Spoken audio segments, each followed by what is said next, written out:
پہاڑوں کے درمیان واقع ایک چھوٹے سے گاؤں میں احمد نامی ایک نوجوان لڑکا رہتا تھا۔ وہ ایک روشن خیال، متجسس اور مہربان بچہ تھا جو ہمیشہ سیکھنے اور دوسروں کی مدد کرنے کے لیے بے چین رہتا تھا۔ احمد اپنی والدہ کے ساتھ رہتا تھا، جنہوں نے احمد کے بہت چھوٹے ہونے پر اپنے والد کے انتقال کے بعد ان کی دیکھ بھال کے لیے انتھک محنت کی۔ اپنے معمولی حالات کے باوجود وہ ایمان میں امیر تھے اور ہمیشہ اللہ کے منصوبے پر بھروسہ کرتے تھے۔ ہر رات اپنے کام اور پڑھائی ختم کرنے کے بعد احمد کھڑکی کے پاس بیٹھ کر چمکتے ستاروں سے بھرے آسمان کی طرف دیکھتا۔ اس کی ماں اس کے ساتھ شامل ہوتی اور وہ نبیوں کی کہانیوں اور ان معجزات کے بارے میں بات کرتے جو اللہ نے انہیں عطا کیے تھے۔ احمد کی پسندیدہ کہانی حضرت ابراہیم علیہ السلام اور اللہ پر ان کے غیر متزلزل ایمان کی تھی، یہاں تک کہ جب انہیں ان کے لوگوں نے آگ میں پھینک دیا تھا، اللہ نے ابراہیم کے لیے آگ کو ٹھنڈا اور محفوظ رکھنے کا حکم دیا اور اسے نقصان سے بچایا۔ احمد خوف سے سنتا، اس کا دل تعریف اور اس طرح کے مضبوط عقیدے کی خواہش سے بھرا ہوا تھا۔ ایک شام جب وہ بستر کی تیاری کر رہے تھے، ان کے چھوٹے سے گھر میں ایک زوردار دستک سنائی دی۔ احمد کی ماں نے دروازہ کھولا تو گاؤں والوں کے ایک گروہ کو مصیبت میں پایا۔ گاؤں کا بزرگ بہت بیمار ہے اور ہمیں شہر جانے اور ڈاکٹر کو لانے کے لیے کسی کی ضرورت ہے، ان میں سے ایک نے وضاحت کی۔ شہر پیدل چند گھنٹے کے فاصلے پر تھا اور پہلے ہی اندھیرا ہو چکا تھا۔ گاؤں والے پریشان نظر آئے، لیکن کون جائے گا؟ رات کے وقت راستہ خطرناک ہوتا ہے اور کسی کے لیے بھی اکیلے سفر کرنا بہت دور ہے۔ احمد نے اپنے دل میں عزم کی لہر محسوس کی۔ اس نے حضرت ابراہیم علیہ السلام کی ہمت اور اللہ پر ان کے ایمان کے بارے میں سوچا۔ اس سے پہلے کہ کوئی اسے روک سکے، احمد نے کہا، میں جا رہا ہوں۔ اس کی ماں نے اسے تشویش سے دیکھا۔ او احمد، یہ ایک طویل اور مشکل سفر ہے، کیا آپ کو یقین ہے کہ آپ یہ کر سکتے ہیں؟ احمد نے زور سے سر ہلایا۔ مجھے یقین ہے کہ اللہ میری حفاظت کرے گا، جس طرح اس نے حضرت ابراہیم علیہ السلام کی حفاظت کی تھی۔ میں اپنی لالٹین لے کر چلا جاؤں گا۔ گاؤں والوں نے اسے روکنے کی کوشش کی، لیکن احمد ثابت قدم رہا۔ اس نے تیل سے بھری ہوئی اپنی چھوٹی سی لالٹین پکڑی اور شہر کی طرف راستے پر روانہ ہو گیا۔ جیسے ہی وہ چل رہے تھے، انہوں نے قرآن کی آیتیں پڑھ کر اللہ سے رہنمائی اور تحفظ کی دعا کی۔ راستہ تاریک تھا، اس کی رہنمائی کے لیے صرف لالٹین کی ہلکی روشنی تھی۔ درختوں کے درمیان سے ہوا چل رہی تھی اور رات کو عجیب و غریب آوازیں گونج رہی تھیں، لیکن احمد چلتا رہا۔ اس کا دل اللہ کی یاد سے مستحکم تھا۔ ایک گھنٹے کی پیدل سفر کے بعد اسے سڑک پر ایک کانٹا ملا۔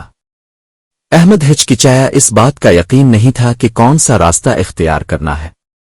وہ بیٹھ کر دعا کرنے لگا اور اللہ سے ہدایت کی دعا کرنے لگا۔ جیسے ہی اس نے نماز ختم کی، ایک نرم ہوا چل رہی تھی جس کی وجہ سے اس کی لالٹین کا شعلہ چمک رہا تھا۔ لالٹین کی روشنی زیادہ روشن ہوتی گئی، جس سے صحیح راستہ روشن ہوتا گیا۔ احمد نے مسکرا کر اطمینان محسوس کیا اور اپنا سفر جاری رکھا۔ جیسے جیسے وہ چلتا گیا، راستہ مزید مشکل ہوتا گیا۔ زمین پتھریلی تھی اور درخت گھنے ہوتے گئے، جس سے چاند کی روشنی بند ہو گئی۔ احمد کے پیروں میں درد تھا، لیکن اس نے شکایت نہیں کی۔ انہوں نے حضرت موسیٰ علیہ السلام کی کہانی کو یاد کیا اور بتایا کہ کس طرح انہیں اپنے لوگوں کے ساتھ بحیرہ احمر عبور کرنا پڑا۔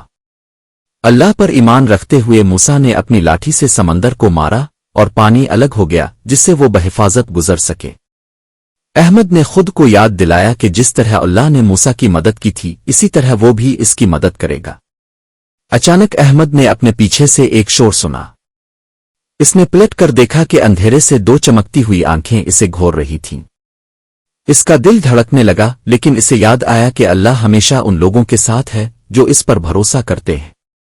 احمد نے سرگوشی کی، بسم اللہ، اور چلنا جاری رکھا۔ اس کی رفتار تیز ہوتی گئی۔ مخلوق نے اس کا پیچھا کیا، لیکن اس نے حملہ نہیں کیا۔ احمد نے آگے کے راستے پر اپنی توجہ مرکوز رکھی، اس یقین کے ساتھ کہ اللہ اس کی حفاظت کرے گا۔ جیسے ہی طلوع آفتاب قریب آیا، احمد شہر کے مضافات میں پہنچ گیا۔ اس کی ٹانگیں تھک چکی تھیں اور اس کی لالٹین کا تیل تقریباً ختم ہو چکا تھا، لیکن اس نے اسے بنا لیا تھا۔ اسے جلدی سے ڈاکٹر کا گھر ملا اور اس نے دروازہ کھٹکھٹایا۔ ڈاکٹر، جو ایک مہربان چہرے والا بزرگ آدمی تھا، نے دروازہ کھولا اور احمد کو صورتحال کی وضاحت کرتے ہوئے سنا۔ بغیر کسی ہچکچاہٹ کے ڈاکٹر نے اپنا سامان اکٹھا کیا اور جانے کے لیے تیار ہو گیا۔ تم ایک بہادر لڑکا ہو احمد، ڈاکٹر نے گاؤں کا سفر شروع کرتے ہوئے کہا۔ بہت سے لوگوں میں رات کو اکیلے یہ سفر کرنے کی ہمت نہیں تھی۔ احمد شرم سے مسکرایا۔ میں اکیلی نہیں تھی ڈاکٹر، اللہ ہر وقت میرے ساتھ ہے۔ ڈاکٹر نے لڑکے کے ایمان سے متاثر ہو کر سر ہلایا۔ اگر اب جیسا ایمان رکھتے ہیں تو کچھ بھی ناممکن نہیں ہے۔ واپسی کے راستے میں سورج طلوع ہوا، دنیا کو گرم سنہری روشنی میں نہاتا ہوا۔ سفر اب بہت چھوٹا لگ رہا تھا اور وہ صبح کی نماز کے ساتھ ہی گاؤں پہنچ گئے۔ احمد اور ڈاکٹر کو دیکھ کر گاؤں والے بہت خوش ہوئے۔ وہ بزرگ کے گھر پہنچے جہاں ڈاکٹر نے فوری طور پر بیمار شخص کا علاج شروع کر دیا۔ کچھ دیر بعد بزرگ کی حالت مستحکم ہو گئی اور اس نے اپنی آنکھیں کھولی، کمزور لیکن زندہ۔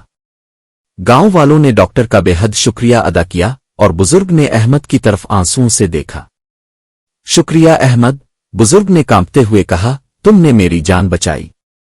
احمد نے نرمی سے سر ہلایا۔ یہ اللہ ہی تھا جس نے تمہیں بچایا، میں صرف وہی تھا جس نے اس کی مرضی پر عمل کیا۔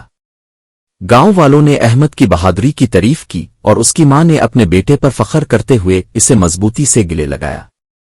اس شام جب وہ کھڑکی کے پاس بیٹھے تھے، احمد کی ماں نے اس سے کہا، آپ کے پاس ایک سچے مومن کا دل ہے احمد۔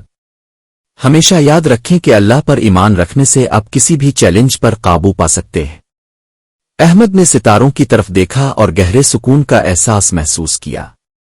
وہ جانتا تھا کہ زندگی اور بھی بہت سے چیلنج لے کر آئے گی، لیکن اللہ کے ساتھ ہونے کی وجہ سے وہ ان سب کا سامنا کرنے کے لیے تیار تھا۔ حضرت ابراہیم علیہ السلام کے عقیدے کی کہانی نے انہیں متاثر کیا تھا اور اب ان کے پاس دوسروں کے ساتھ بانٹنے کے لیے عقیدے اور ہمت کی اپنی کہانی تھی۔ اور اس طرح وہ بہادر چھوٹی لالٹین جس نے احمد کو تاریک رات میں رہنمائی کی تھی، اس کے ایمان اور ہمت کی علامت بن گئی، ایک یاد دہانی کے اللہ پر بھروسہ کرنے سے چھوٹی سے چھوٹی روشنی بھی سب سے بڑی تاریکی پر قابو پا سکتی ہے۔